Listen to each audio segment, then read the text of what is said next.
ಮಾನಕ್ಕೂ ದೊಡ್ಡದು ಮಣ್ಣಿನ ಋಣ, ಪ್ರಾಣಕ್ಕೂ ದೊಡ್ಡದು ತಾಯಿಯ ಋಣ.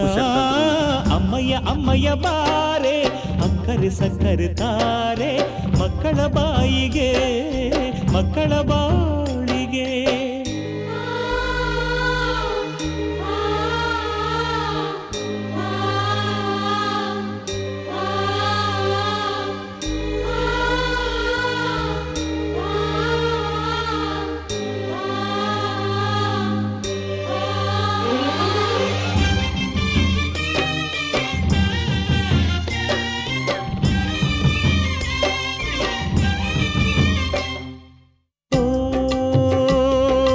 ಜನನಿ ಜೀವಕ್ಕೆ ಮೂಲನಿ, ತ್ಯಾಗಕ್ಕೆ ಕಳಶನಿ,